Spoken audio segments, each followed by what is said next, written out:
You have received your package in the mail or picked up your storage holder at the store.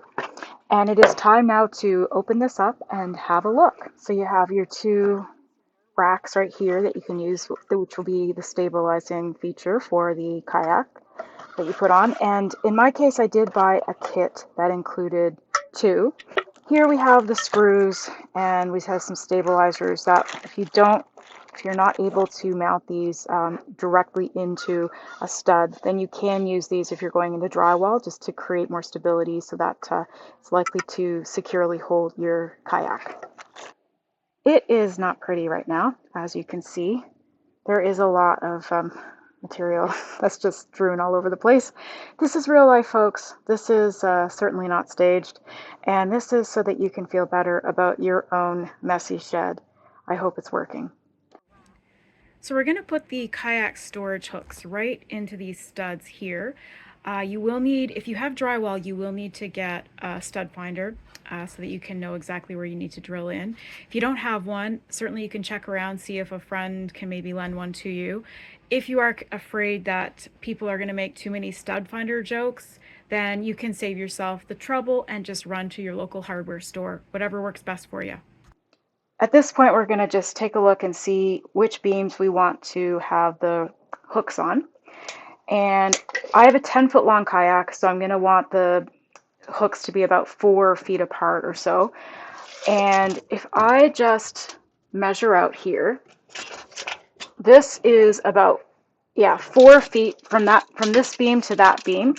And when I look at the orientation for how I want the center of my kayak to sit, it does look like these are the two beams that I'm going to focus on.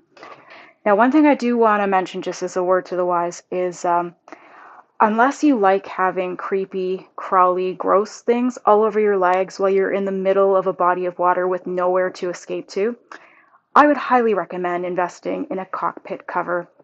You will enjoy the experience so much more, unless you do like that kind of thing and you like to live on the edge and maybe you're into bugs.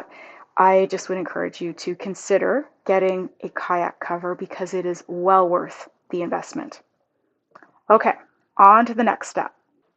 All right, so now we're going to take a look to see how the placement's going to look down here. And so basically, I just want this one off of the ground just a little bit. And I'm just going to make a little note, a little mark where I want each of the holes. So once I have the general marking of where I want things, I'm just going to simply measure so that it's equivalent on each side. Then we're just going to get to work with doing the pilot hole.